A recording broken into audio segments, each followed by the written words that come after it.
Well, good morning, everyone, and welcome to our session of sleeve versus the world. You know, it's interesting how bariatric metabolic surgery has developed and changed over the last few decades, and that worldwide the sleeve has become the most popular, or at least the most common operation done worldwide. And no, not in any small part to who is Michel Gagne, who is moderating this session. And so I think it's appropriate we discuss this in this context, not to be adversarial, but to learn from all others. So I want to introduce Michel Gagne, who needs no introduction, who is clearly the forefront of the sleeve revolution. Luigi Angrisani, who we wouldn't be here without him, of course, is going to join us as moderators, and welcome.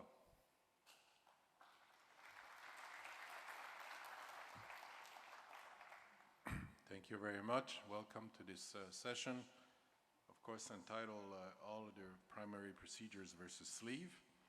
We're going to have two talks and then have discussion together.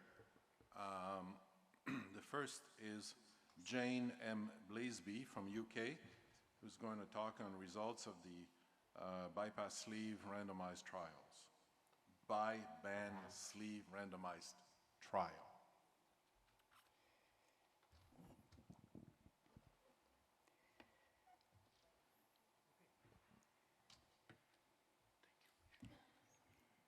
Thank you very much for the introduction, and it's a pleasure to be here today in Naples. So the first thing to say is that I don't have any conflicts of interest to declare. And what I want you to do now is I want you just to throw yourselves back 15 years. So back to about 2009, 2010. And that was when we started designing this randomized trial. So you have to remember that the world of bariatric surgery was very different 15 years ago. These are US data, but it was similar worldwide. There were pockets of band, there were pockets of bypass. There were countries where they did bypass and band. But we really didn't know which one was best back in 2010. So the first trial that we designed was to compare, in the UK, gastric bypass with gastric band. Sorry. Moving on. There we go. So this was our first trial design. We were hoping to randomize 700 patients, which everyone said to me was completely impossible. Nobody would ever want to be randomized. But we trained the surgeons to explain the uncertainty back then, 15 years ago. And we started off with a pilot phase in 2 centres, in Southampton with Jim Byrne and in Taunton with Richard Wellborn. And those centres were up for randomising patients. And as we know, it's difficult to randomise patients into surgical trials. But with training and with feedback, they became very good at it. And the pilot phase was successful. They could randomise. We thought we could do this surgical trial and get the evidence that was really needed about band and about bypass. But then what happened? You all know, of course, as we've just heard, sleeve gastrectomy gained popularity. Along it came. It spread like wildfire around the world, but importantly, there was very little randomized comparative data comparing with sleeve with bypass or sleeve with band. Everyone just thought it was better. It was easier to do. Patients seemed to like it. The early results seemed to be reassuring, and practice changed.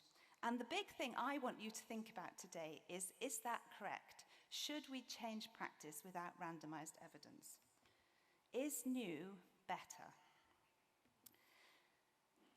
I'm a GI surgeon. I'm not a bariatric surgeon. I have a huge belief in the need for high-quality randomized evidence, and the power of randomized trials is incredible because you create baseline groups of patients that have equal prognostic characteristics. And we felt we needed that randomized data. We also thought at that point, as we changed the trial to include sleeve that we needed to continue to randomise patients to gastric band to create the evidence that we really needed to decide what to actually do about band. I appreciate the world has changed, but that's not been based on randomised data. So we adapted by band to become by band sleeve. We increased the sample size up to 1,351. People continued to say they thought it would be impossible to do this trial, and we designed it with a primary endpoint that was measured 3 years after randomization. Now, we all know we want to know what happens at 5 and 10 years, but the funders would only fund it for up to 3 years in the first instance. We hypothesized that at 3 years, there would be no difference in weight between the 3 procedures. There was a non-inferiority hypothesis. But we also hypothesized that quality of life would be better with sleeve gastrectomy. That would have the best quality of life, which would be better than bypass, and that both of them would be better than gastric band. These were the hypotheses we were testing. We expanded the trial at that point into 12 centres in the UK. So it's a very pragmatic trial. 40 surgeons were involved in this trial. And these centres have all been absolutely amazing, randomising patients and following them up very carefully. We recruited 1,351 patients. It did take us 6 years, but in the UK, the bariatric surgeons have now learnt to do randomised surgical trials. So it means in future they can do more and better trials. It has been a steep learning curve, but they did an amazing job. So in total, we screened nearly 7,000 patients for eligibility. Of those, about 5,000 were eligible for this trial, so we think the results will be very generalizable, and about nearly 30% of them consented to be randomized. And that's really good for a surgical trial, and you can see the 3 groups there. The data completion at 3 years was not bad.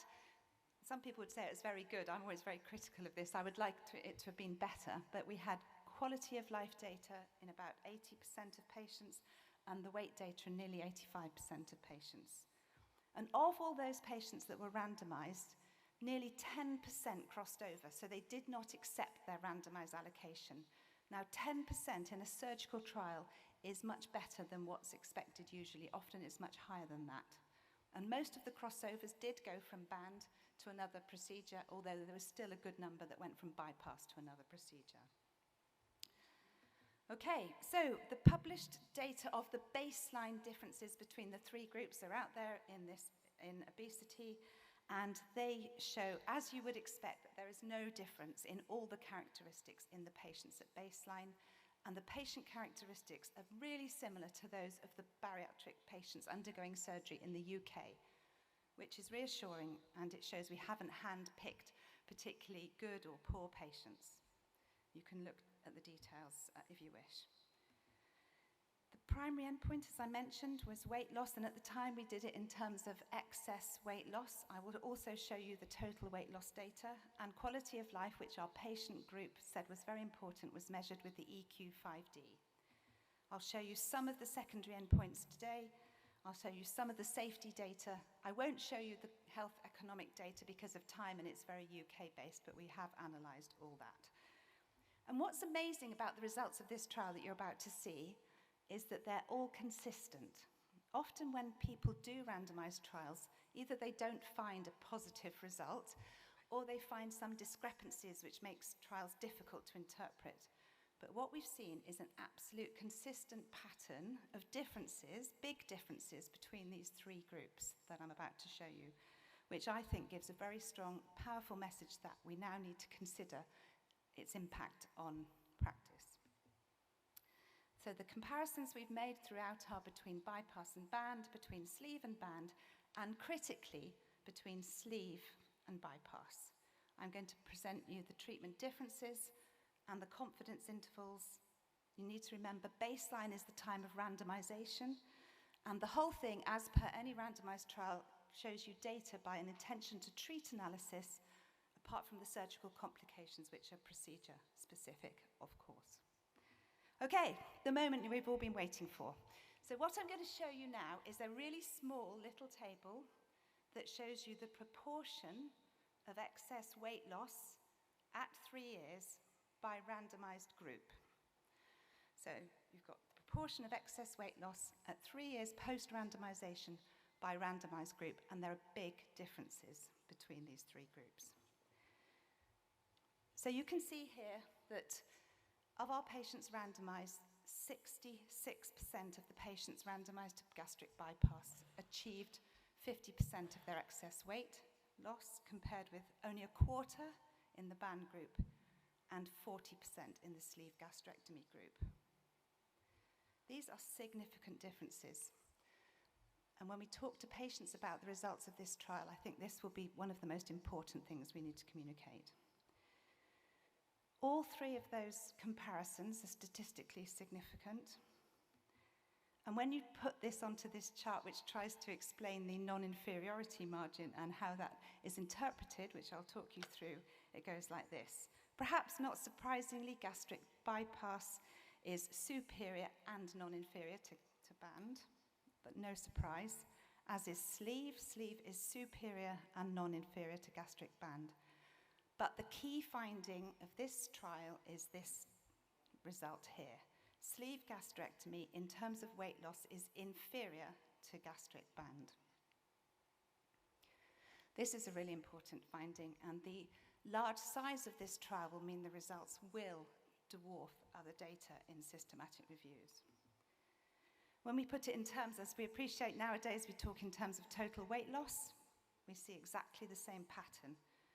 The differences in weight loss between the three groups are shown here. When we map them, you see they have gone down after about 2 years, and then they are maintained until 36 months.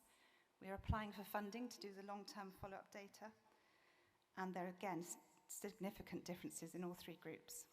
I'm just going to be another 2 minutes. Sorry, I've already had my 10 minutes, but I'll just finish the results.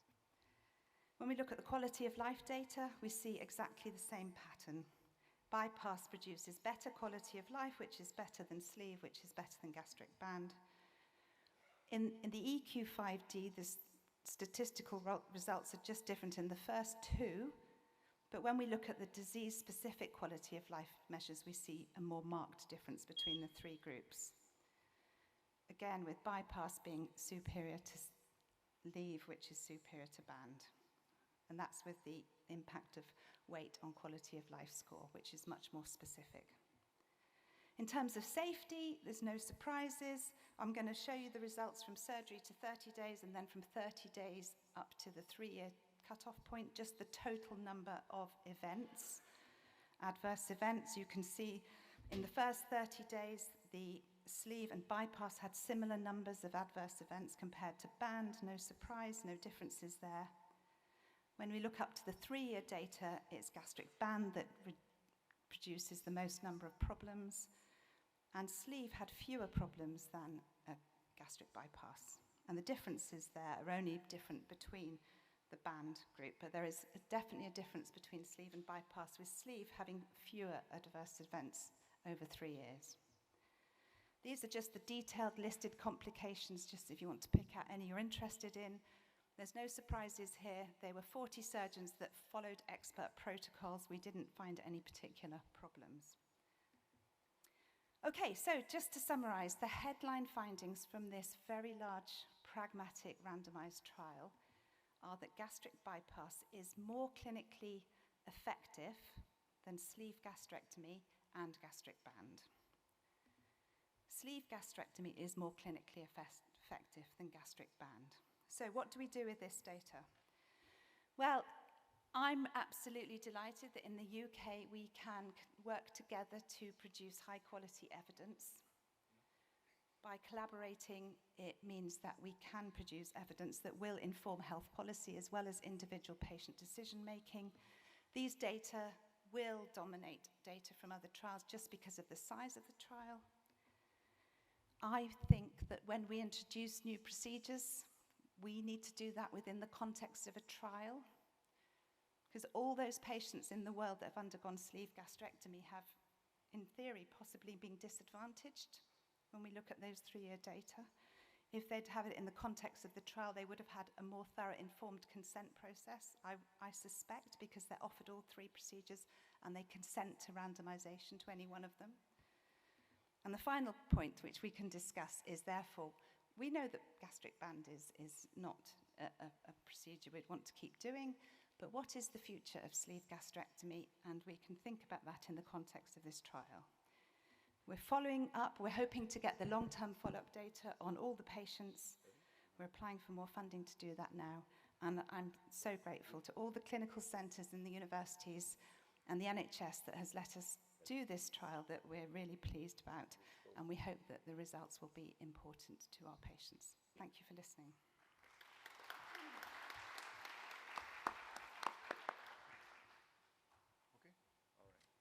Thank you very much.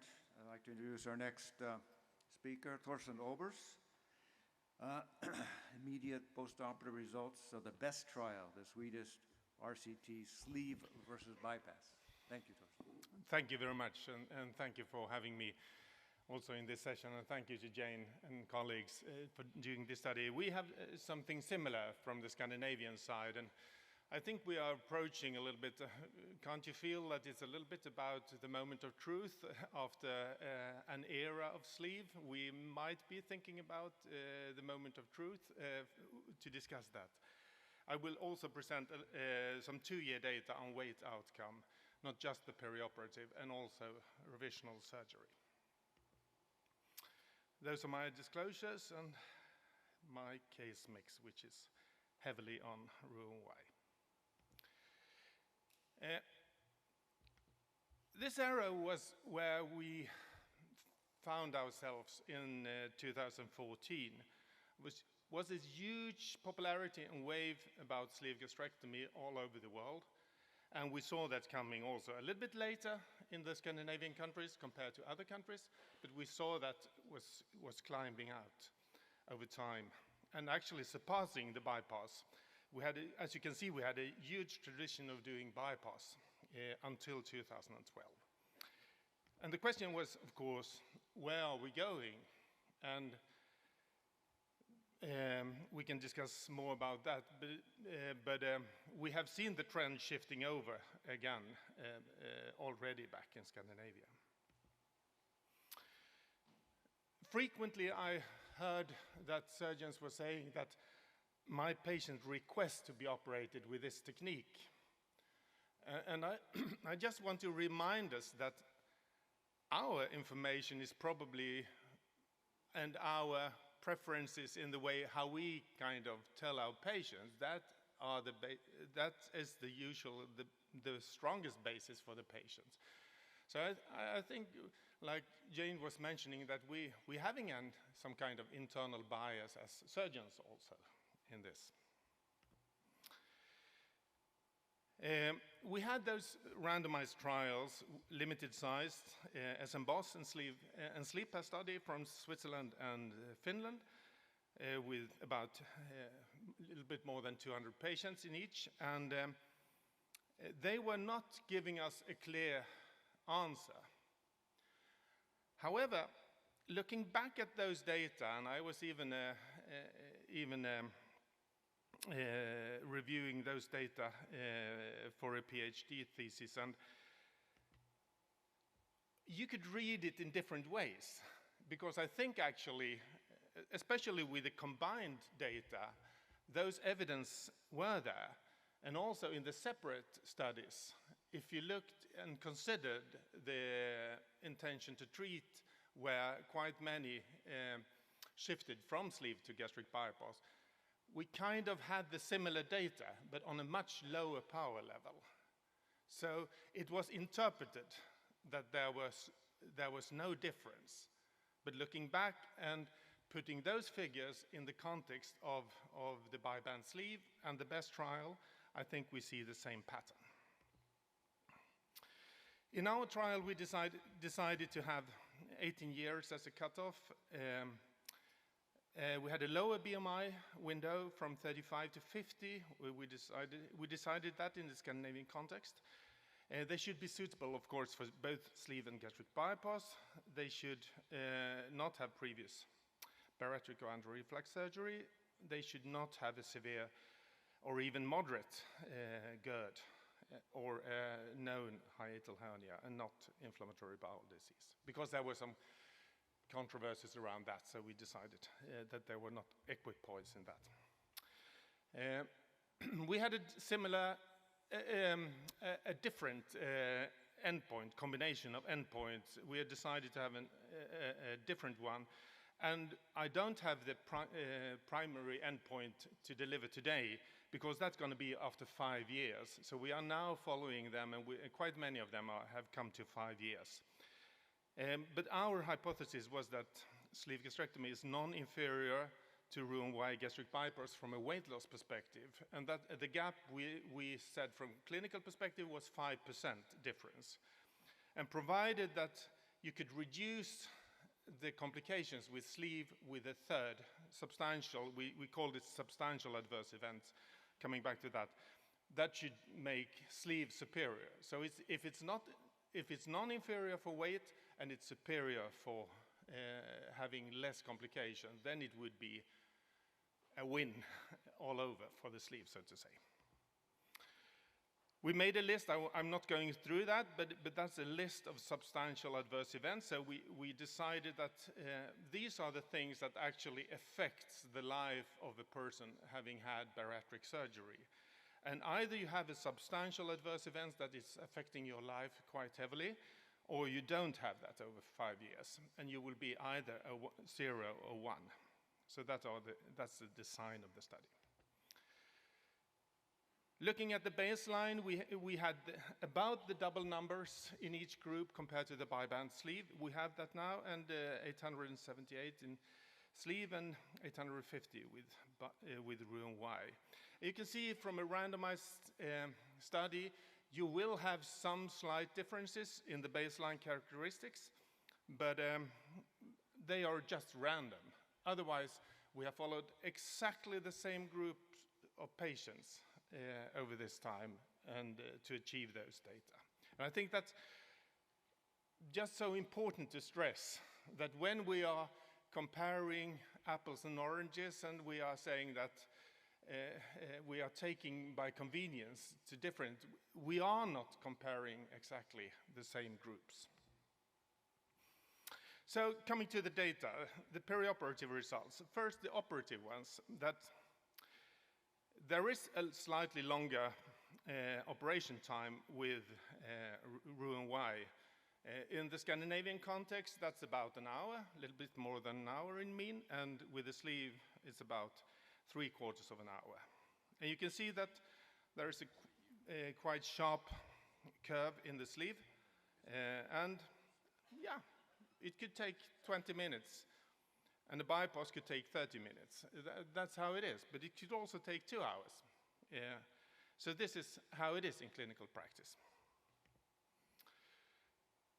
This is the main message for this session today, because we have really calculated and scrutinized those data, and we are just publishing those data and adverse events over 30 days, because that's been a question. Is it more dangerous to have Roux-en-Y compared to sleeve gastrectomy? We found that any adverse event with sleeve was about 5%, and with a bypass it was about 6%.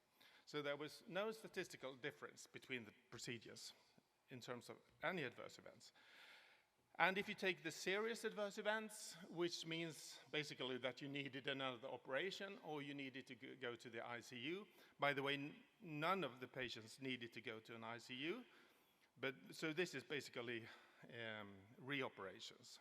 We had 1.7% with the sleeve gastrectomy and 2.7% with the Roux-en-Y, which is not statistically significant.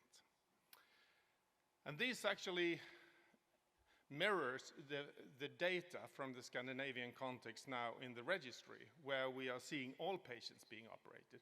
So these are benchmarks for where you can come, I would say, with a low risk. I know that there might be people around in the room that have lower figures. It might be so, but I think this is about as far as we can get in a clinical practice over a full country. There was no mortality, by the way, over 90 days, so we extended that analysis. Reoperations, just patterns in that we had slightly more hemorrhages in sleeve gastrectomy and slightly more leaks in the bypass group. But there were no, it was not statistically significant, but this is the pattern of this. There was, however, one thing standing out which was significant, that was small bowel obstruction, which was only seen in Roux-en-Y patients. And that also is mirrored by the readmission. The same pattern, that bowel obstruction is the thing that is standing out with the Roux-en-Y, and I think this is where we should work heavily with the Roux-en-Y to perfectionize the Roux-en-Y to avoid those bowel obstructions. Otherwise, as you can see, rehydration and no definite diagnosis was the most common to see. So we conclude in the BEST trial that sleeve gastrectomy and Roux-en-Y gastric bypass can both be performed safely and with a comparable perioperative risk. The pattern of complications may differ, but we don't think out of these data that the operative risk should be a major decision point for the patient. We should not lift the risk of the operation as a major decision point. Now I'm just showing you 2 slides with preliminary data up to 2 years. And the first is about weight loss. And this is a little bit of a busy slide, but I just want to focus your eyes on this one, where we have, after 2 years in the 2 groups, we have a 32% total weight loss in the bypass group and 27% with the sleeve gastrectomy. About 6 kilograms difference there. And we have reaching excess BMI, or excess weight loss, over 50% is 94% with the gastric bypass and 77% with the sleeve gastrectomy. And if we are looking at revisional surgery, which is another thing we need to think about, accumulating, we still have the data to see after 5 years how much problems we accumulate, but up until now we had 16 conversions to Roux-en-Y in the sleeve group, and we have 6 reoperations in Roux-en-Y, 3 revision and 3 reversal. Just for the discussion, I want to just throw in that I think we need to define what is the gold standard within bariatric surgery, and we have to compare the other procedures against the gold standard. We need to get away from thinking about simplistic restriction and malabsorption, and instead talking about how can we change the set point over time and the lifetime of a person with severe obesity. We should not discuss effect of the procedure and side effect separately. We should do this in the context of saying what is the good sides and what is the bad sides of each procedure. And obviously, looking back, I see that we can either go that we're changing the technique because we think something new is better, or we can stick to one technique that we think is the gold standard and improve that technique to the best level. And of course, this is a work of very, very many. And it was in 21 hospitals those patients were operated in Scandinavia. And thank you very much again for allowing me. Thank you very much, Torsten. Stay there. Will you please, Jane, can you come at the podium as well? So we'll have both the speaker at the podium. And these 2 papers are open for discussion. So whoever wants to make observation can stand up at the microphone, qualify, and make some observation. In the meantime, I have a light. Perhaps Michelle and Kelvin, if you want to start to stimulate the discussion. I'll start. You know, I think you designed this to be this or that, and we know that patients are more complex. It's not which is the best operation across the board, and we as physicians need to look at which is the best for each patient. And Luigi, I'm going to ask you a question. So if we agree that quality of life is more important than longevity, if quality of life is the most important, from the randomized trial, it looks like all three modalities give us the best quality of life, so shouldn't we choose the most cost-effective and the safest, right? So what do you think, Luigi? Can we just abandon the band, even though it gives us equivalent quality of life to the other procedures? No, Kelvin, this is something I'm asking in my mind anytime, because people come quite determined to have that operation. And one simple observation is that if the patient wants that operation, you're not going to do that operation, is closing your door and opening the door of the surgeon in front of you and doing the things. So I think the patient desire and choice is very important in our specialty. These data are nice because we can orientate the patient in the choice of the operation. But I'm pretty convinced that whatever we design with so great and meticulous scientific studies is not going to change the reality. At the end of the story, the unpublished data of the worldwide survey proved that sleeve gastrectomy remained more than 60% of the operation performed worldwide. It's not growing anymore, as was in the past, but takes the... So in the UK, we have a policy which is supported by other countries of shared decision-making, which involves the surgeon sharing the information that they know about and the patient sharing what's relevant to them. And the idea is you have a joint decision made, and these trials give information that patients who may have strong preferences will change their minds. Our patients that heard this data, they said, if I'd heard this data 3 years ago, I would have wanted a gastric bypass. Even though they might have had a sleeve or a band, they said, if you told me that information, what I would have wanted is a gastric bypass. I'm just thinking back a little bit to maybe 8-10 years ago. I was at a conference, and as you know, I've been a gastric bypass person for all the time. But I said at the conference 10 years ago that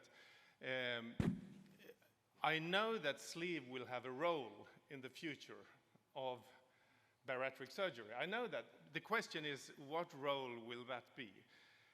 And the answer at that time was from the person in the moderator said, it will rule. It will rule. And it was a laughter among people. And that was, I'm just thinking about that we need to be careful with those kind of strong turnarounds where we go in a different direction from opinions. I think very heavily that we need to do the way we are doing now, that we must be like medications. We need to go into a stairway where we take step by step to introduce. But I know that sleeve will be there, of course. I don't think that sleeve will disappear. Michel, there is also the social media information. Well, when we initiated lab study, that was going back to 2003, 20 years ago, longitudinal assessment of bariatric surgery in the United States. There was discussion about following the procedures, and it was mainly bypass and banding. But I said, 2003, I said, the sleeve is going to start. Oh, we're not going to study the sleeve. There's not enough patients to look at. Well, what happened is the band nearly disappeared, and they didn't have enough data in the sleeve because they didn't listen, and all they had was really gastric bypass data. So the big thing is, and we had this discussion, I have to disclose, I'm on the data monitoring board of Torsten Olbert's study, so take my comments in that. Equipoise is important when you do a randomized study. So I'm asking Professor Jane how she got equipoise when she started her study. The equipoise means you really don't know if one is superior to the other. How can you start a randomized study when you know the band is not superior already? So that discredits the study from the start. So it's a great question. So there are two sorts of equipoise. There's community equipoise, which is the published literature, the evidence that is written and published, and then there's individual personal equipoise, where you might, as you just said, you may feel that you know what's best. Now, one of the main surgeons in bi-band sleeve was Mr. Richard Wellborn. Many of you will know Richard. Richard absolutely believes that gastric bypass was best. Richard managed to randomize 100 patients.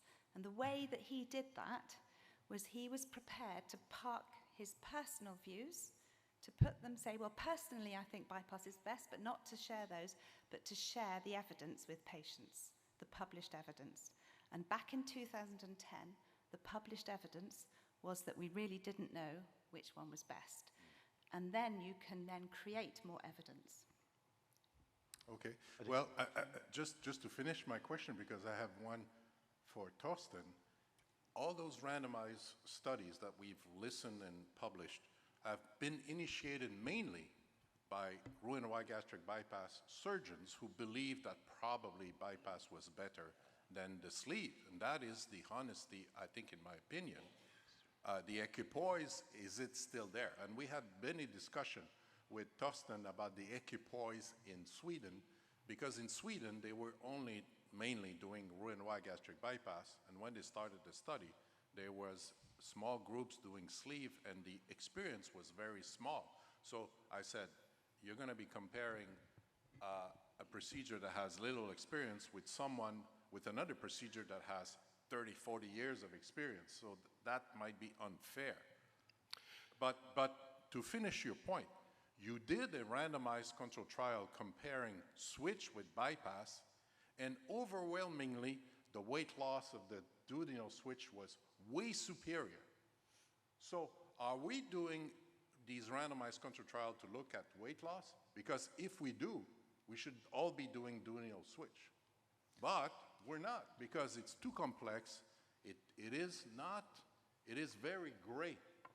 And the reason why a lot of surgeons are choosing the sleeve, because patients are asking for it. Surgeons think that it's less complex to do, and they may be doing more patients as a result, because we have an epidemic.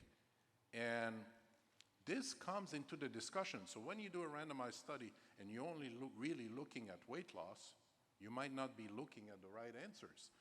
I would like to see a randomized trial between two operations to decide which group of patient is best with one and which group of patient is best with the other. But they're not designed that way. Thank you for the question. Torsten, I think you have got to be short into the answer, because it's a lovely discussion, but there are people from the audience. I know that. I know that. But you know also, Michel, that I understand your question, but I went into duodenal switch versus gastric bypass with the perception that it was just proving that we should do duodenal switch for the super obese patients. And I found myself now, over 10 years after that, finding that taking all into account in a randomized trial, there is too much hassle with the duodenal switch compared to the standard Roux-en-Y. So I'm now doing Roux-en-Y. So I was wrong at that time in guessing what I should do in the future. I think that is the kind of platform. Best will not be only the primary endpoint. It will be the full picture for the patient, the good sides and the ugly sides. On the other hand, you can still do duodenal switch after sleeve. So it may be the two-stage originally described remain very good. I think we are looking at the same data as international outcomes of the sleeve from the Scandinavian context. We didn't have more problem with the sleeve. I think you can agree about that from a data safety and monitoring committee, Michel also. Let's go to the audience. We can't see you. Can you qualify? Sorry. Yeah, my name is Willy Våge. I'm from Norway, and I'm the leader of the Norwegian Registry for Bariatric Surgery. First of all, I'd like to congratulate with the presentations, then a comment and, particularly a comment to Jane. Randomized trials are great if you want to sort of find out whether a technical aspect of a procedure, one technical aspect is better than the other. But I don't think if you're going to randomize to find out what weight loss is the best procedure, what procedure is best for weight loss, I don't think this might be a good way of doing it, because we have national registries, and in national registries you capture the whole country, hopefully. And I think you should reinforce the national registry to get good data on follow-up. You have 1,300 patients. I think in the UK you have between 6,000 and 8,000 operations a year. Now, then, second thing is, we have combined weight loss outcomes for sleeves in Norway, Sweden, and the Netherlands. And we see a huge difference in weight loss outcomes dependent on technical aspects of the procedure.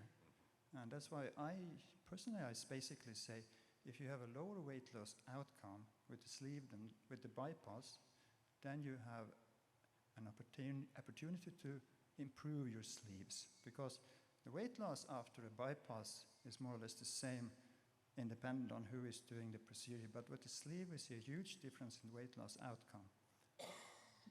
Another aspect with the sleeve is that we don't reroute the small bowel.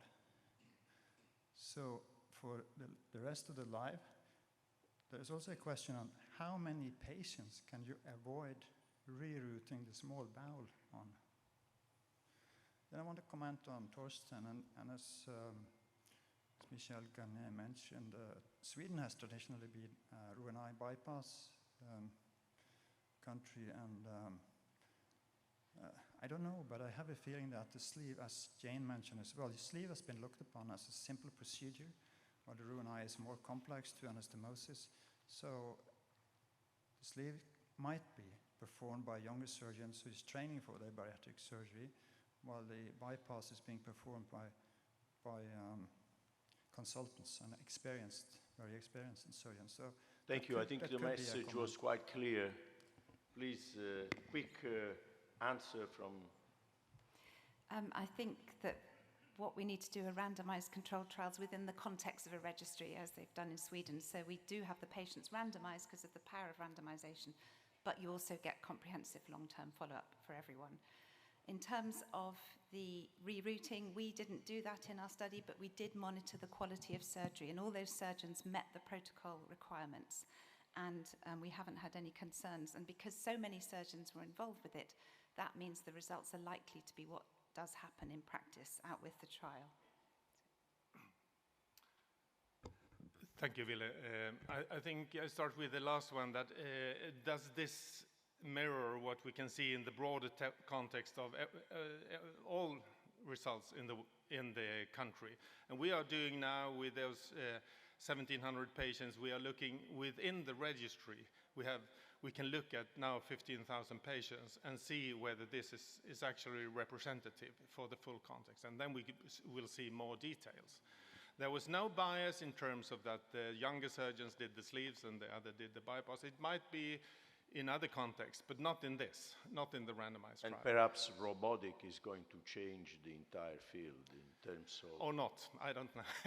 I don't know, but it's another tool in the box, and I don't know. We are keep doing things differently, but maybe we, I don't know. But thank you very much for your presentation. So we moved forward with the... I do. So I have the privilege of introducing Mal Fobby, surgeon, past president of the federation, one of the miliary stone of the bariatric surgery, and he's going to present the banded sleeve versus sleeve. He has been always a conceiver of the better effect of banding bariatric operation. Please, Mal. Yeah. My presentation? No, wrong one. Fobby. F-O-B-I.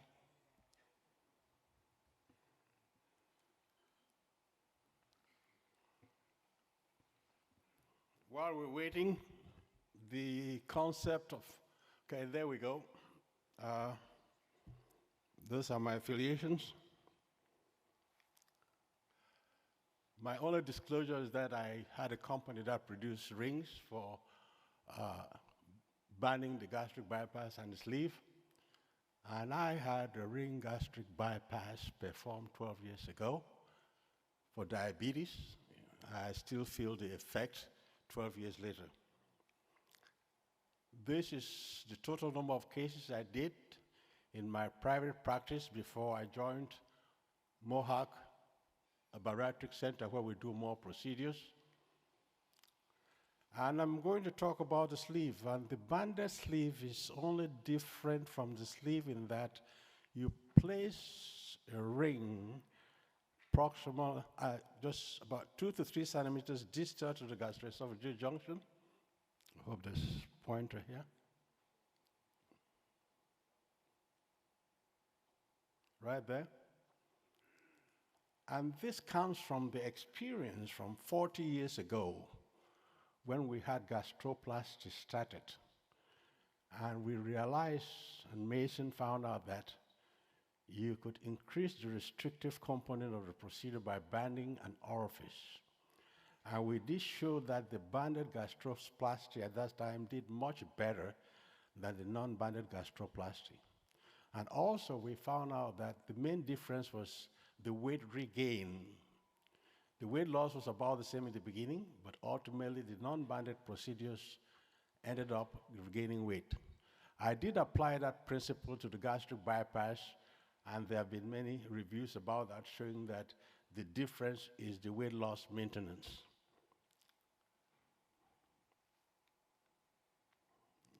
Let's move ahead, buddy. Okay, sorry. I've gone too fast. Now, the sleeve is a very good procedure. As you've seen here, in the first 2 years, results are good. But in a large study and a systematic study, and there have been many other studies, the main difference is that with time, there's a significant number of patients that regain weight because the pouch there stretches, dilates. Next slide.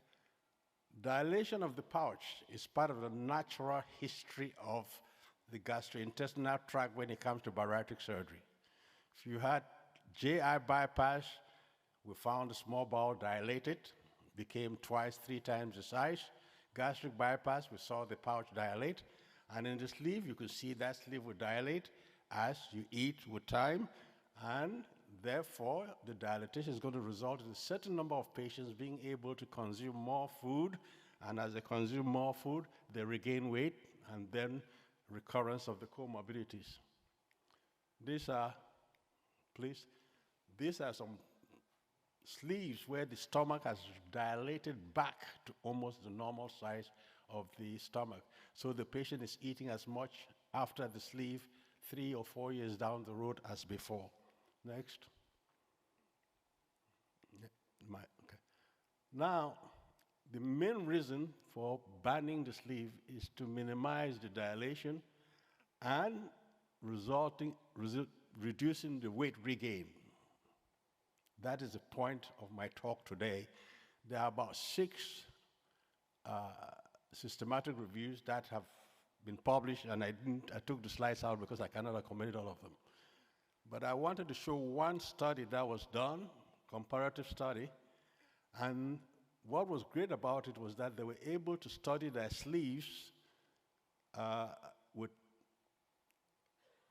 showing the size of the sleeve in the patients with the ring and the size of the sleeve in the patients without the ring.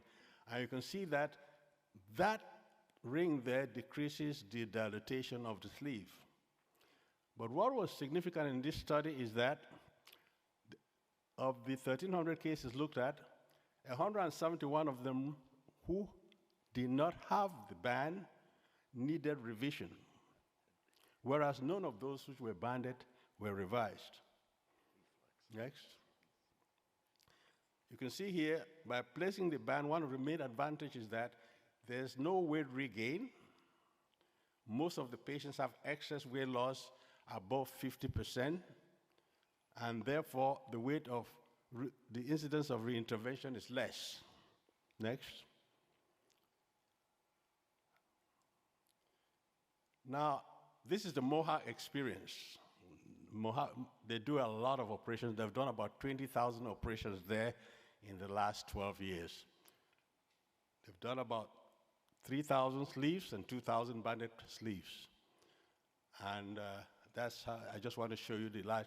When I looked at this data, next, for some reason, we see that in the beginning, in the first year, as you can see, there's not much difference. But as you go towards 6 years, you see the weight regain.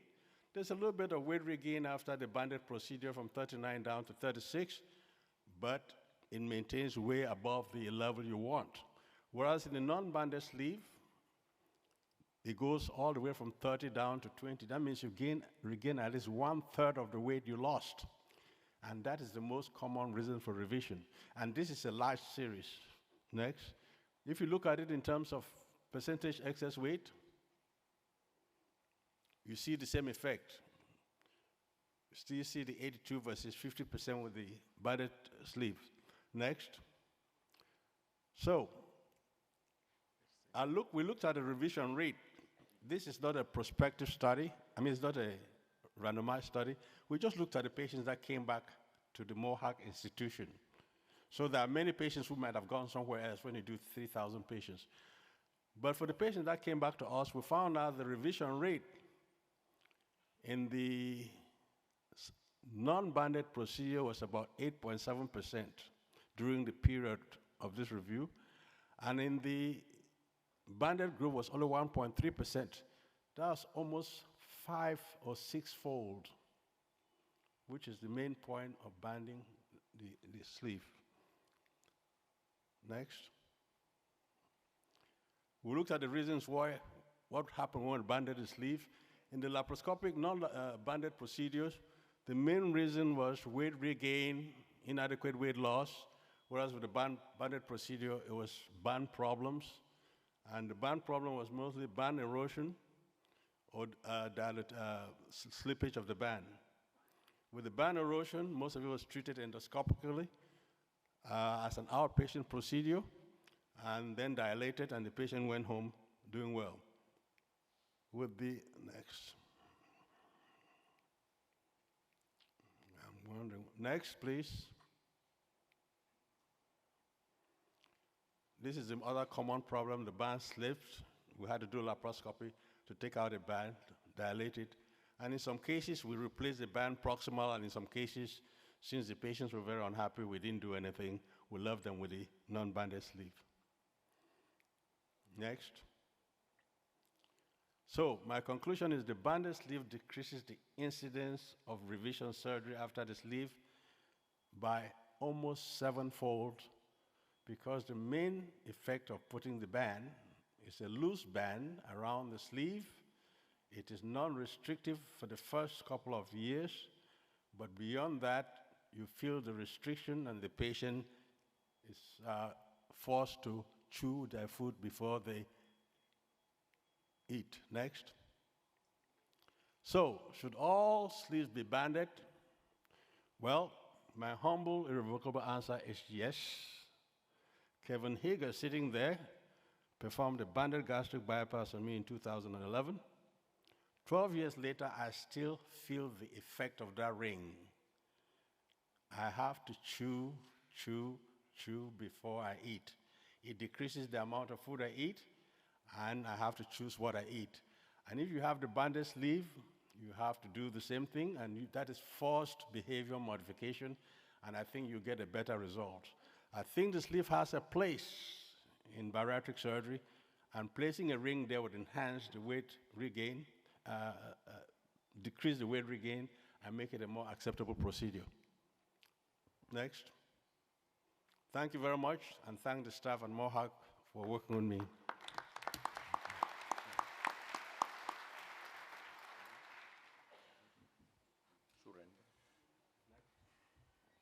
Well, thank you, Mal. We were going to have a discussion after those 4 talks. Next one by Surendra Ugali from India, banded sleeve versus sleeve. Sleeve versus jejunal bypass versus sleeve. Sleeve plus jejunal bypass versus sleeve. Very good morning to you all, and my thanks to Professor Luigi Angrisani for this invite. After the first talk by Professor Jain, I thought, should I shelve my talk? Should I cancel that? And then the data began to show up, and the bypass had its head over water, and I said, wow, there's some place for that. And then, of course, she said, anything new, randomized clinical trial, and I said, oh God, we'll have to work harder. And then I saw the pioneer of the sleeve is sitting there, and experienced surgeons over here who have their points in place, and I said, why not do best of both worlds? I think everyone's got a place, right? So I'm going to talk to you on something that we've been working on, the sleeve with a sleeve jejunal bypass. We've got some preliminary data from a multi-center study, and I have no conflict of interest report. This is a case mix slide. 40% of procedures are the sleeve and sleeve jejunal bypass right now. So what is the need for newer procedures? Well, as surgeons, I don't know, is it the surgical ego, or are we looking for better solutions, really? The reality is that physicians and the patients who encounter some complications, the physicians don't see all the good results. They see people mostly with the complications, either less efficacy or more side effects, and therefore the continued search for the ideal operation, and this evolution of procedures hasn't stopped. So the point was valid whether we should improve existing procedures or look for newer solutions. And this is a view of some of the sleeve plus procedures that already exist. So preserving the pylorus with the sleeve, does it have any physiological importance? Well, one good thing it seems to do is reducing postprandial glucose excursions, and these are dampened and prolonged, which helps to avoid proximal bowel glucose overload. Worldwide trends, this was a publication by Professor Luigi, which shows how the popularity of the sleeve has gone up tremendously, as he mentioned earlier, and how there's a distribution of the sleeve, the bypass, the upcoming OAGB, because this was data captured in 2018.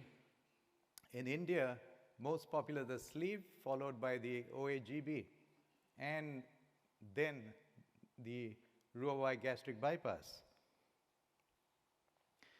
So the sleeve with a sleeve jejunal bypass maintains biliary access by avoiding duodenal transaction, creates a functional bypass to achieve weight loss and resolution of the metabolic syndrome, aimed at making a bypass procedure easier for all bariatric surgeons, including younger surgeons, because it combines the ease of a sleeve with the widely accepted OAGB and the benefits of a bipartition using a loop anastomosis to create a bypass. So the best of all worlds, really.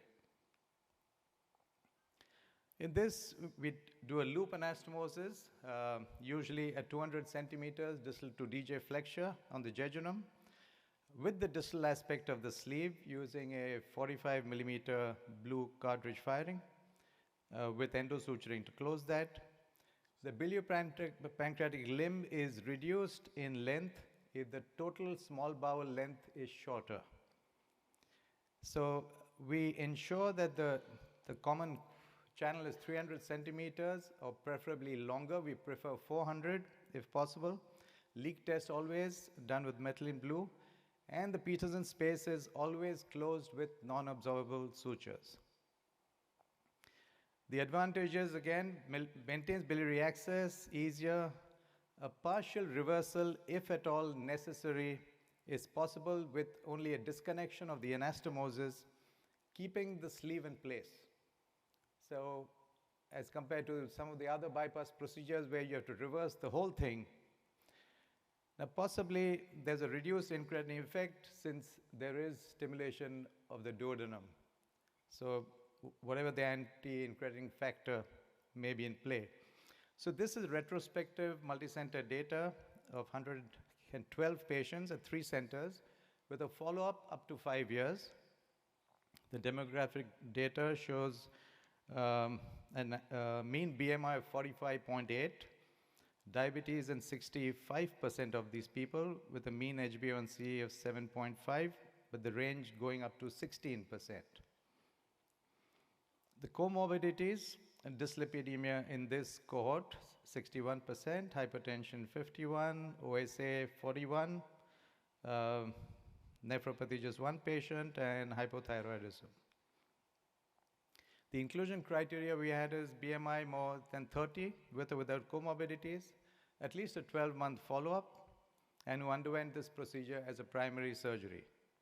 Exclusion, previous bariatric surgery, those lost to follow-up, and the outcomes we looked at mainly were weight loss, and we decided to stay with partial remission of diabetes because it was more clinically relevant in our practice, where HbA1c less than 6.5 without medication, and secondary outcomes, maintenance of weight and BMI, and the nutritional status and any complications.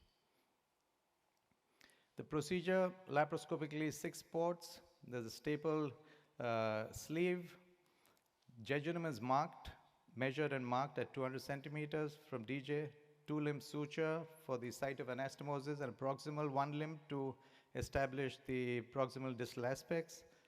Remaining small bowel measured proximally from ileocecal valve to evaluate total small bowel length to ensure that sufficient amount of common channel remains. Anticolic staple anastomosis of the loop to the antral end of the sleeve, and the enterotomy is closed, leak test, and Peterson space, as I mentioned earlier.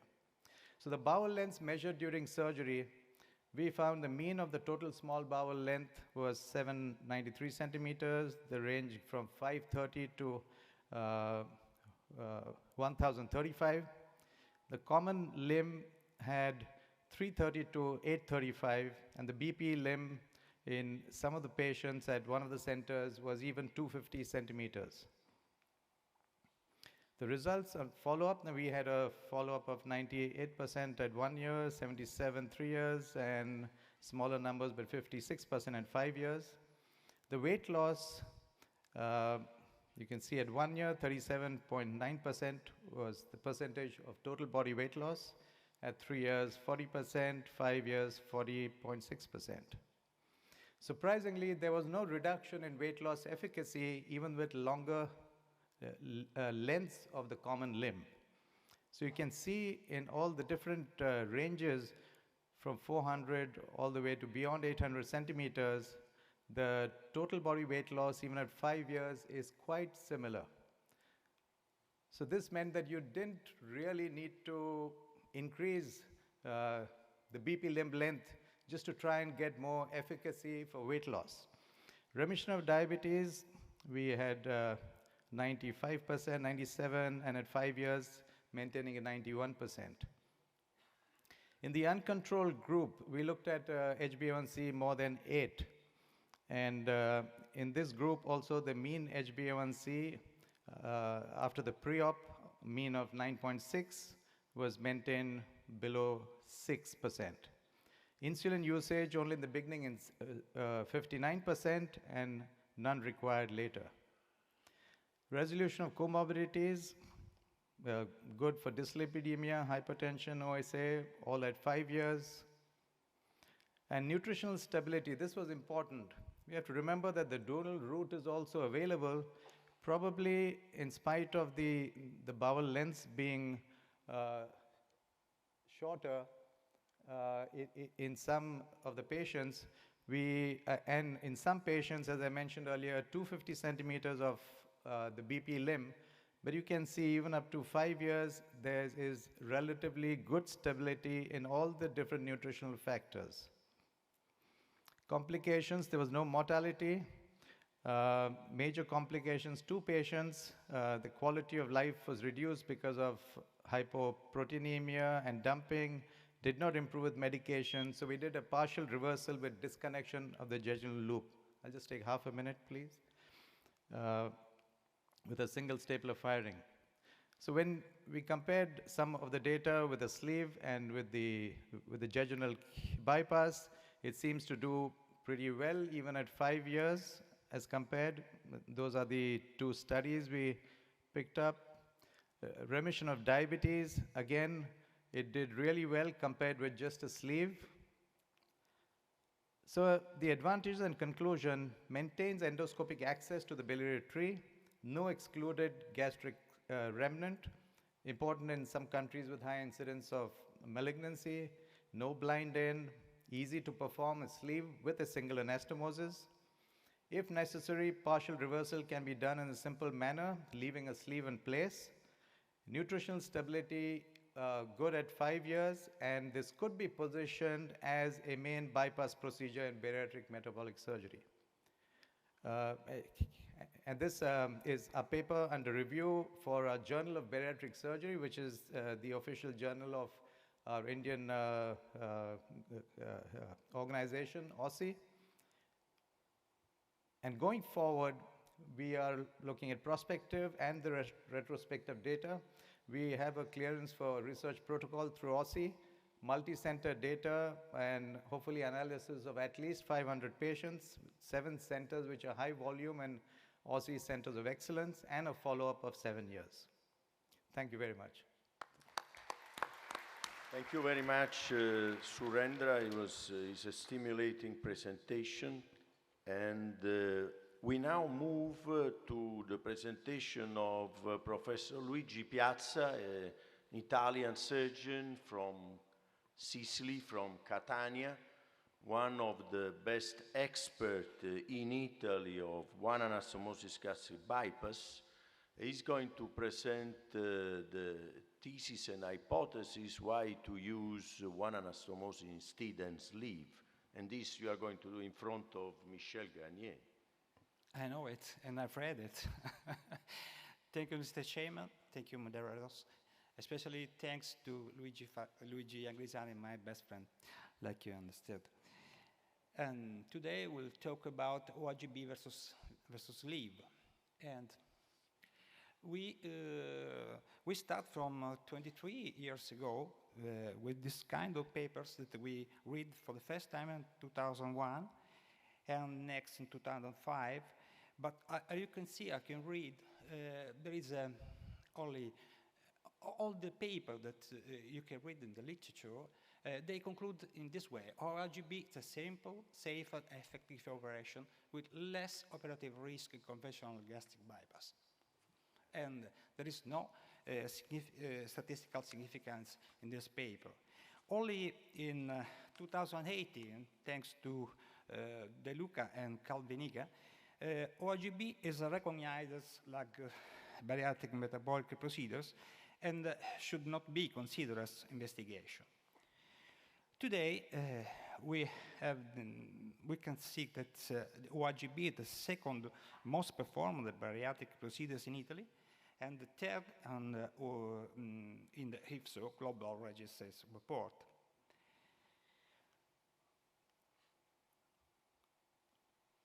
In all the meta-analysis we can read, ORGB is a significantly superior quality of life after weight loss compared to sleeve gastrectomy.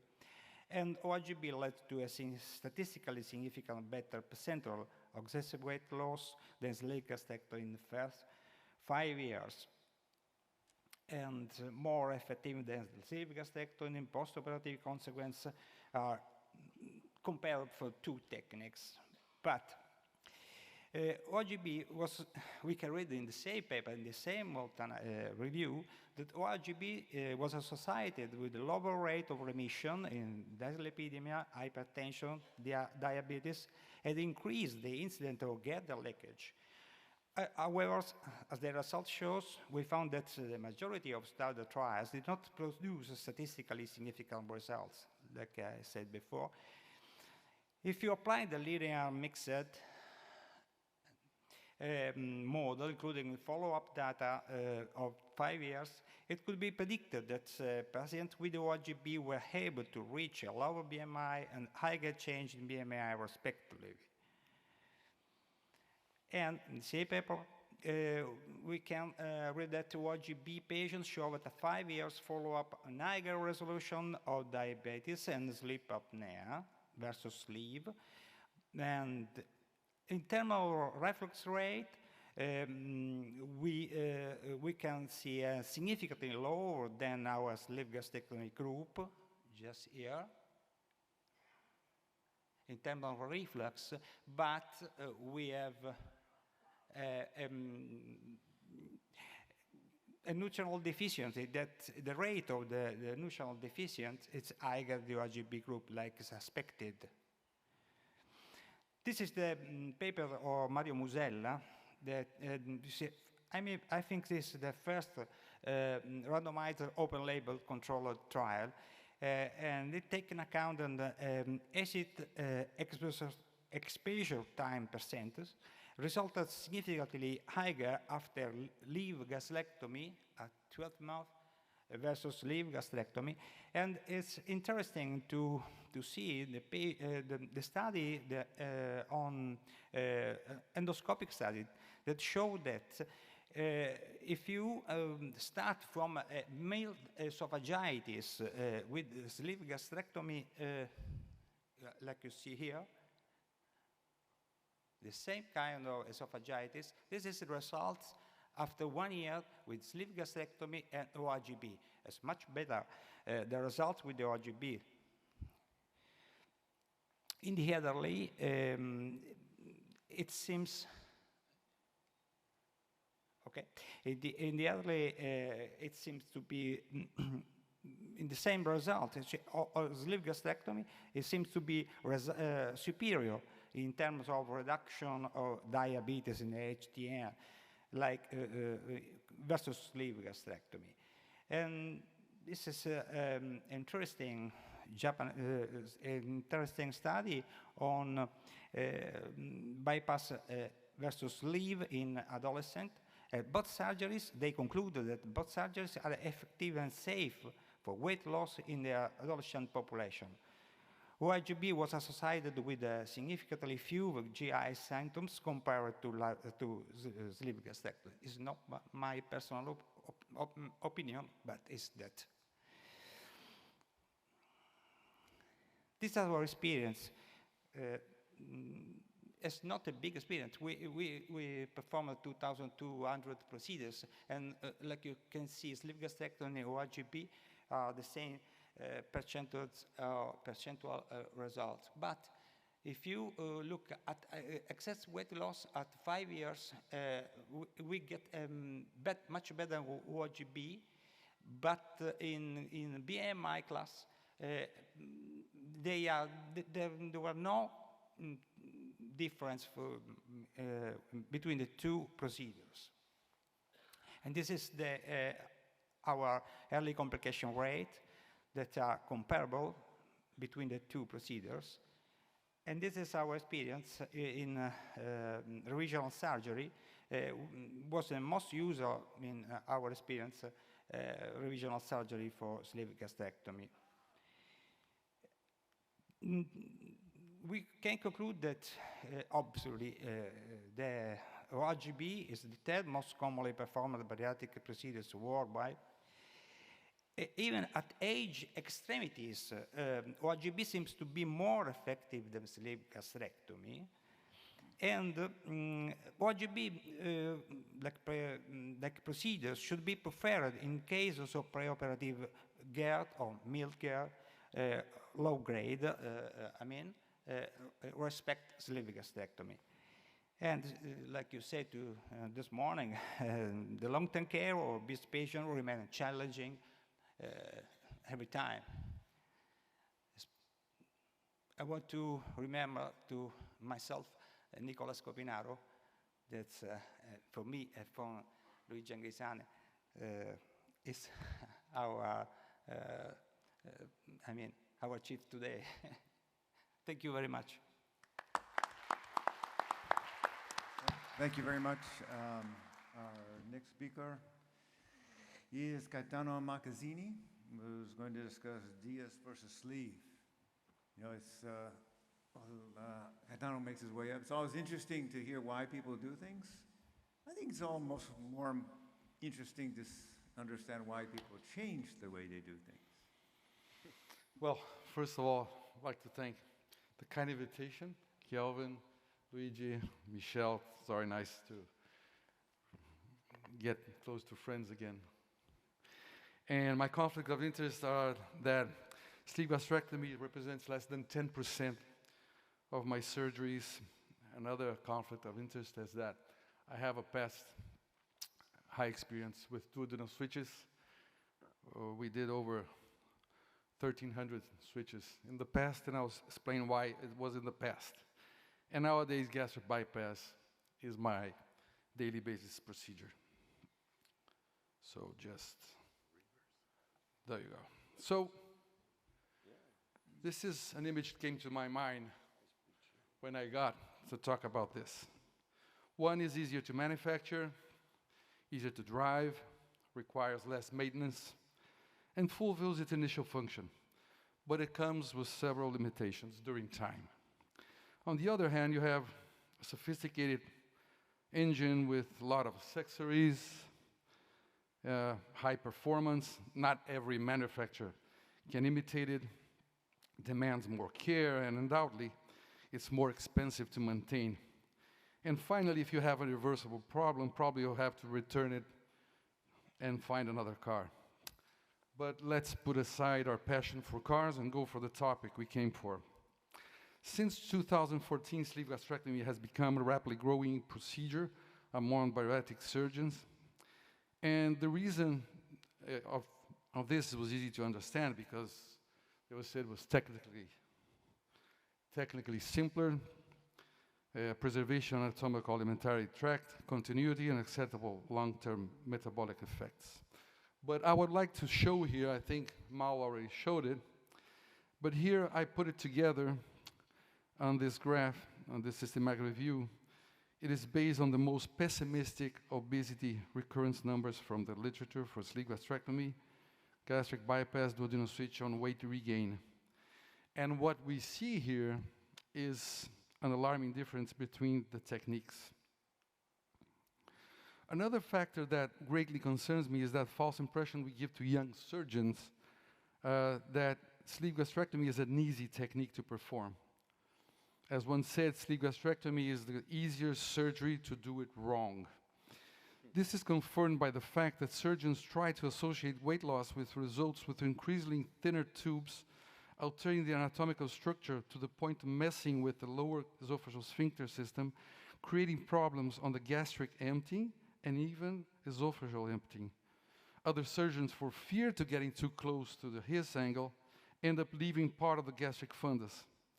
These are mistakes that are rarely made in duodenal switch because in this technique we need a wider gastric tube to this malabsorbed component, and we shape the entire tube with thicker bougies up to 50 French.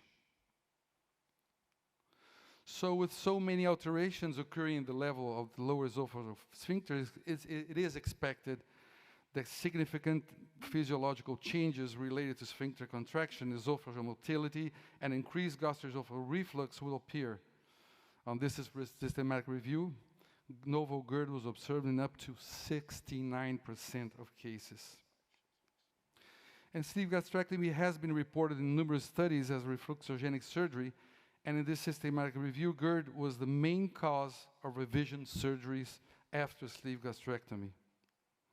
And what about GERD and duodenal switch? Well, there are a lot of papers, but what we see in this one is that almost 45% of patients submitted to DS had their GERD symptoms resolved. The problem mechanism is that the duodenal elastomosis in BPDDS straightens the sleeve stomach, leading to a less angulation and an incisura, especially if the distal stomach is mobilized by the ligating the right gastric artery that we observed in our personal experience. This, in some way, leads to a more effective gastric emptying. Additionally, the 50 Bougie French, 50 French gastric tube we use in the BPDDS is typically larger than the standalone sleeve gastrectomy tube and probably causes less damage to the fibers at the lower sphincter.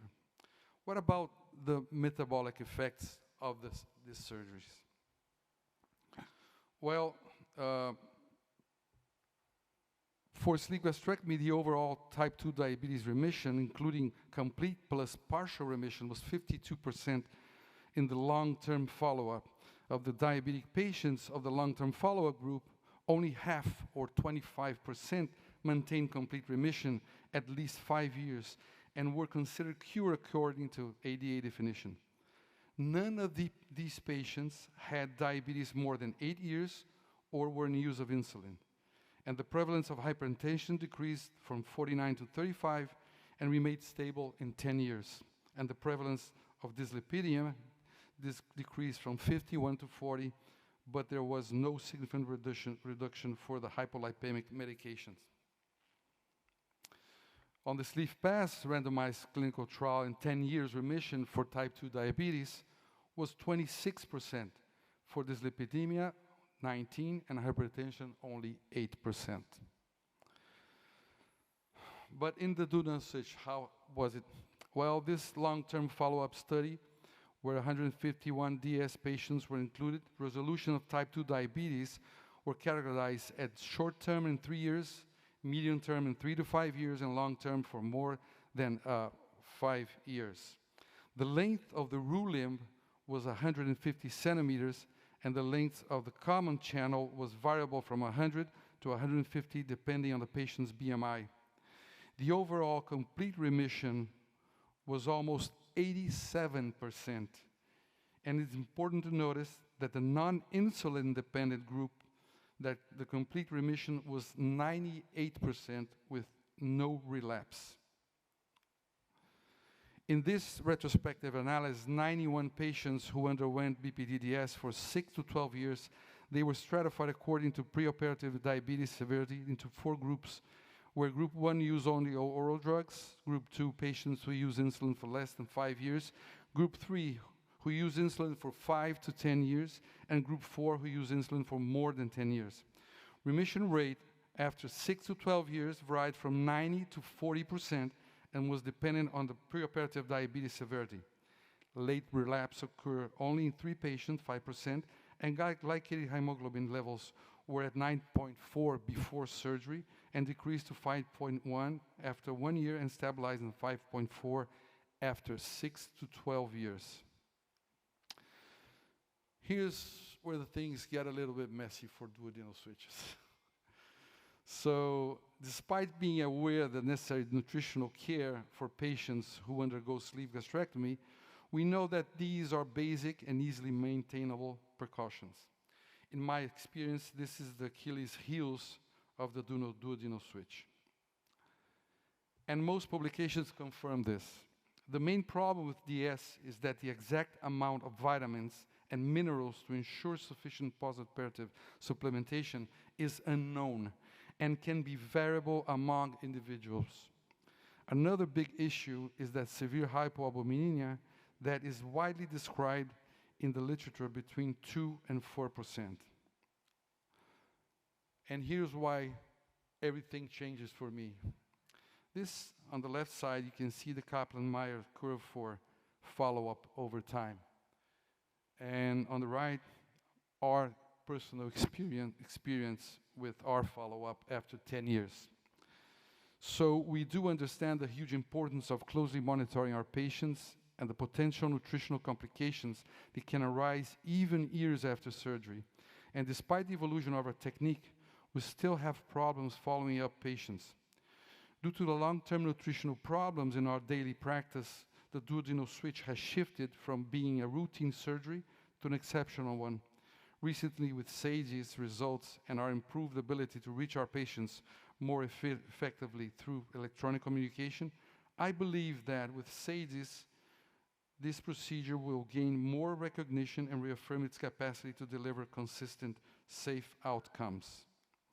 So when comparing the two techniques, I believe there are choices that must be made, and the surgeon should always consider the patient's needs and their ability to comprehend the surgery that will be submitted, as well the consequences of not doing the follow-up.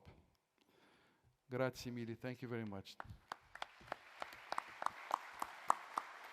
Thank you so much. I think Invite the speaker, Gaetano and Mal, Surendra.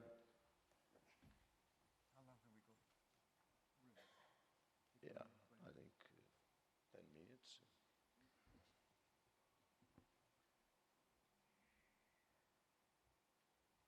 so. While our speakers are coming up, let me take the privilege of the podium to ask Michel Gagne.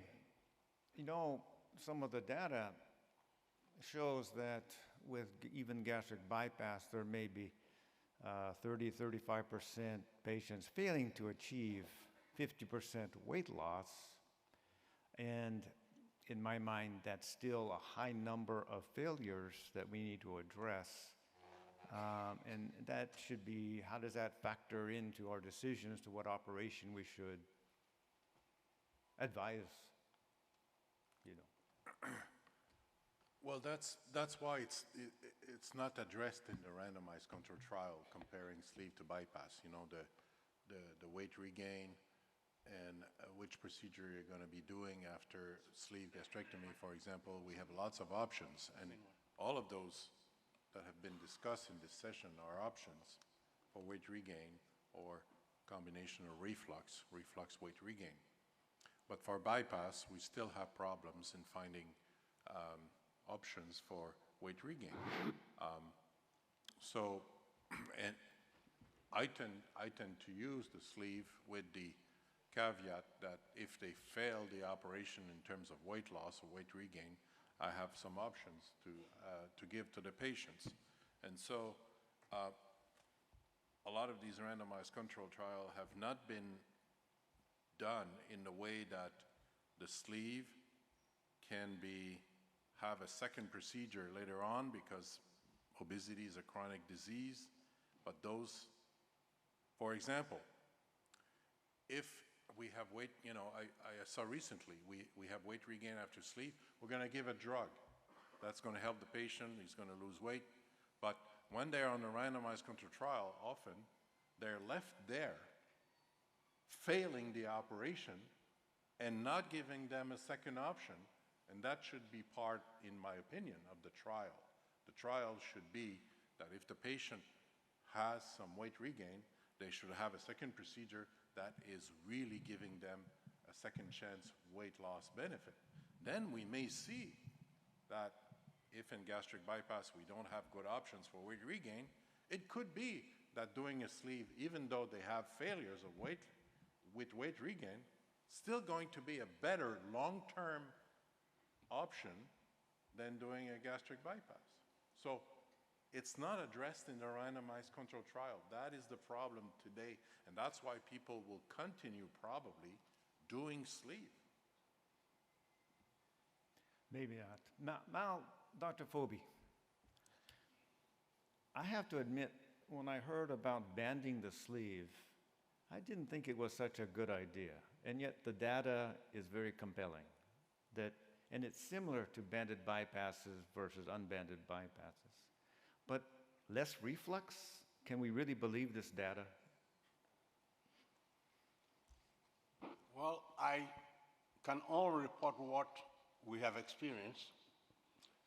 And I also think that you have to differentiate between solid food intolerance and reflux. When you have a ring there, you might have some solid food intolerance. But in our experience, at least at Mohawk, where they had a large number of patients coming back, evaluation of the patients, we have not seen esophagitis in the banded procedures. And I'm waiting for about 5 or 6 talks tomorrow in the sessions to see whether anybody's reporting that. I think there is a protection from the gastric juice from below where you place that ring. It lets less regurgitation into the proximal pouch. but I have not studied it to tell you that it doesn't. Go ahead. I listened to your talk,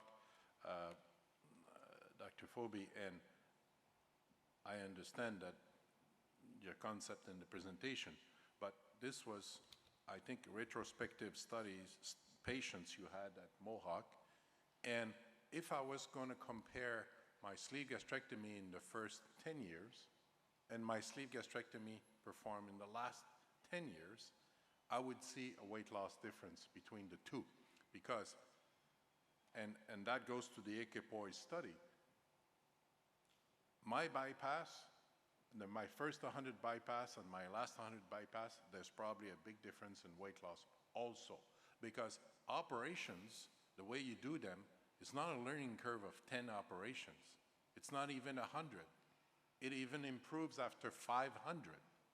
So you were comparing your old sleeve, and probably you were doing banded sleeve much later in the evolution. So you're comparing early sleeves with late sleeves.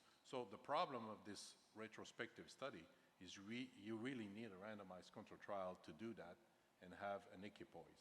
Yeah, but Michel, before Mal answers, this is a critique to the methodology of the study that is well taken. But the problem that Kelvin is raising and it surprised me is that you have, in the study, it was presented 76 people with a simple sleeve complain of reflux, recurring reflux. None, because this is a question I ask also in Italy. There are colleagues that are doing, and when I say, do you have any problem with reflux? No problem. So you have reoperation on patients that have a simple sleeve, and you have no reoperation for reflux to people that have a banded sleeve. This is something I don't believe at all. Yeah, that is what that study showed. And again, when I looked at our own revision at Mohawk, where we've done a lot of procedures, we have not reoperated on a banded procedure, banded sleeve, because of reflux, mainly because of either the patient is not tolerant to the ring, or the ring has slipped or migrated. Yeah. But the point I made, and I want taken away, is not that it is better in the sleeve in more weight loss, but I can tell you that it decreases the incidence of revision of the sleeve. And as you can see from the presentations from my friends and all the slides you see, 30 to 40% of the sleeves would end up going below 50% excess. So, and I think the data shows that. Instead of you seeing the gradual gain you see with most procedures, you see that steady weight maintenance, and I think that makes it more than just a learning curve. Dr. Ugali, and Dr. Piazza, professors, let's talk about the pylorus, right? Is it important or not important? This is what we're talking. I mean, and then there's an abstract, a presentation in this setting that really talks about the DJB, which on one hand it's as equivalent as a SADI, for example, and can we compare the OAJB to the DJB, which I think is maybe outside the context, but I think is appropriate. Yes, it's the question. It's a very big question. The problem of the pylorus, there is, as adopted, there is. Today, I'm becoming a little bit critical versus OAGB that I loved for 20 years, because I was thinking it was one of the best operations. But if I think since when I start with my experience, 20 years ago, I started with biliopancreatic diversion. So when I started for the first time the OAGB, I was very enthusiastic for that, because the side effect, the side metabolic and nutritional effect was much less with OAGB. Today, and you are right, we must to pay attention on pylorus problem, because especially when we talk about the biliary stone, and when you have to remove, because it happened, the stone on principal duct, and this can be a question. But I don't know, I have not really an answer to you. What do you see? But I don't know. I hope that in the future we can develop another technique. But at the moment, I don't know. Every 2 or 3 years we develop another technique, another technique. I personally agree with the discussion of Michel Gagné about the correct use of sleeve gastrectomy, and I agree with you. My operation from 20 years ago or today are not similar. Yeah. Yes, but can we say that I was discussing with Michel before that the real emerging operation, at least in Italy, in this country, and perhaps in many other countries, OAGB. So there are surgeons that are preferring OAGB as a primary operation to sleeve gastrectomy, and from my side and many other point of view, perhaps bypass should be or BPD, duodenal switch, or SADI should be the second step operation. This is another point of view. So many times, if one does an endoscopic examination after sleeves, it seems at times that the pylorus is very relaxed. But it definitely seems to confer certain advantages. And now in the procedure we are doing, we are obviously giving a wide anastomosis, which is close to the pylorus. So the alternate route is available, but the preferred route is going to be the bypass, eliciting the functional restriction. So what you have is really a bipartition. Yes. Your operation is really a bipartition, and it is similar to the Mahdi operation. Yes. Dr. Tarek Mahdi. That's right. But he works with the ilium, you works with the jejunum, and perhaps if your distance from the ligaments of Treitz is very far, you're getting close to the ilium as well. So there's very little difference. You might be in the middle of the small bowel, and he's a bit more towards 40% of the small bowel. When gastric emptying studies are done, nearly 90% or 95% of the flow goes through your bowel, and very little goes to the pylorus. And you must have maybe dumping syndrome, you might have a bit of reflux, gastritis, reflux, maybe esophagitis. Do you have to transform to a roux certain patients of your surgeries? Not really.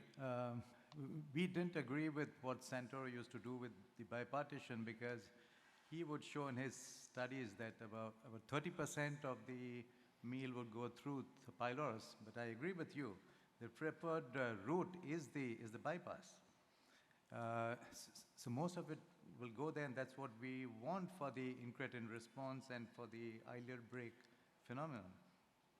If the bowel is measured, you'll never end up in a wrong zone with having 40% of a bypass, which is why we restricted it at 200 centimeters from DJ, so you're on the jejunum, ensuring you have sufficient common limb at all times, because we measure the whole length. I find your data surprising, because if I recall, Dr. Mahdi started around 300, 350 centimeters from the ileocecal valve, and he found that he was not getting enough weight loss, and he went to 250. So how is it that you are at 400 or something like that, and you have better weight loss than him at 250? So the paradox with limb lengths still remains. Now, we have done some SASE Perhaps, earlier on. perhaps Mahendra sleeve is much more is smaller sleeve. The sleeve could be, Yeah, it could be. So, I have seen Mahendra operating in his private hospital. no, Surendra. Surendra, sorry. So, some years ago, we did the SASE. And as prescribed, when we used the anastomosis at 250 centimeters proximal to the ileocecal valve, some of the patients were fantastic, while some had nutritional issues. So we did increase 300, 350, and there was no guarantee that they would remain safe, which is why we dumped that procedure right away and we went proximally, and that was the reason. Okay, for the last minute, I want Professor Makazine, I just have one question for you, and then I'm going to let our esteemed Professor Ghazzani close us out today. Caetano, don't you have patients now that can afford and deserve a Ferrari? Well, aren't they entitled to a Ferrari? Yes, SADE is a surgery that, it looks more reasonable for me today. So now in Brazil, we're not able to do SADEs as daily basis, but probably this will be the surgery that I'll migrate to. For me, it's it has some complications. If you go deep in the papers that Antonio publishes, you have there a little bit of nutritional problems, but it's not so severe as the duodenal switch. And the major problem is, I think, my last slide, follow-up.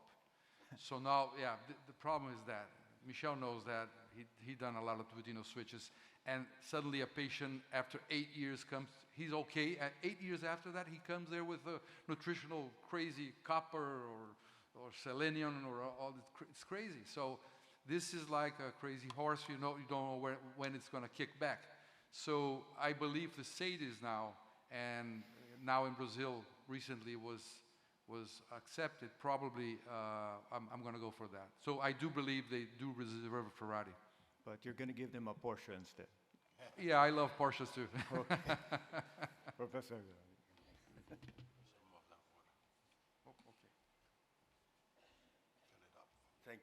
Thank you very much, Kelvin, and all the speakers, and Michel. This was a lovely morning. Let me conclude with a narrative description of my discussion with the patient, the use I do, that was stimulated by Kelvin mentioning to Ferrari. In my own routine clinical practice, I say to the patient that one of the basic operations that they might consider is lap band or endo-sleeve, transoral sleeve transoral gastric gastroplasty, and this is compared to Fiat 500. So I have what I say is that Fiat 500 is a small car, but in the 80 with the Fiat 500, I went from Naples to London. So it means that it's a small car, but you can still doing a very nice journey with that car. As a matter of fact, it's a lovely journey. And the other option is the sleeve gastrectomy that I compare to Mercedes, BMW, and Audi, so the best German car. In my own hierarchy, the Ferrari is the Roux-en-Y or the one anastomosis gastric bypass. And I always say that not everybody can own or drive a Ferrari. It means that you need to keep in contact with the medical team and need to see every 6 months, every year, your vitamin, your minerals. And I consider this generally a revision operation. The duodenal switch for me is a car for Formula One. It's not for standard. because I've proved in my own experience in southern Italy, and perhaps Luigi Piazza from Sicily will confirm, that in southern Italy, the amount of protein that patients usually eat, that people eat, is very, very low. And their compliance to the medication, to supplementation, is very, very low. I published on that a 15-year study after gastric bypass. Only after gastric bypass, and more than 35% of people were not taking medication. So in conclusion, I think that what we say and what we study, what we speculate is very, very nice, but we must adapt to the reality of the country. And of course, I've lived in England, if we think to what happened in London, Birmingham, and Edinburgh, it's totally different from what happened in terms of nutrition and calories in Naples or Catania. I thank you very much for coming here. I welcome you again in this city, and I thank you for this Congress participation that was really enthusiastic. Thank you very much. Have a coffee break.